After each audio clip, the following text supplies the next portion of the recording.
Aujourd'hui, dans Hard Secret, on vous partage l'envers du décor d'une startup hardware et on va parler d'industrialisation.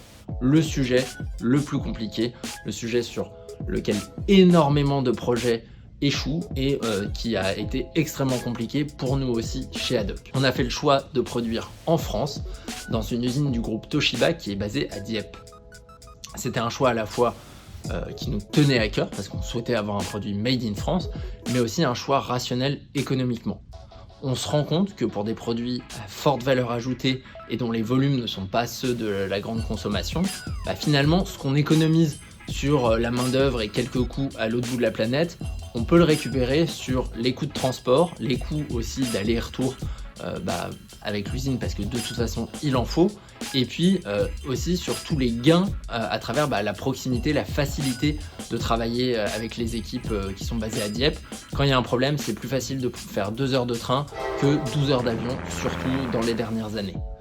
Donc en 2019, on accélère sur l'industrialisation de notre produit. On avait des prototypes qui fonctionnaient à peu près et on se rend compte de la difficulté de répliquer ça 100 fois, 200 fois, 300 fois, etc.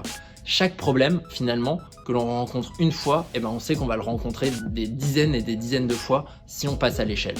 Donc on a dû énormément progresser sur la fiabilité, sur les tests, sur comment on qualifie un produit en sortie d'usine. Et c'est un long process d'apprentissage. On a une phase de pré-série avec quelques dizaines d'unités qu'on a mis dans les mains de clients bêta-testeurs qui nous ont fait des retours. On a ensuite eu toute la phase de certification. Et là, par exemple, on s'est heurté à un problème assez commun dans les boîtes d'électronique, c'est la CEM, concrètement les rayonnements électromagnétiques. Et ça, il a fallu le résoudre et pour ça, repenser l'électronique. C'est vraiment un sujet sur lequel on a été content de se faire accompagner.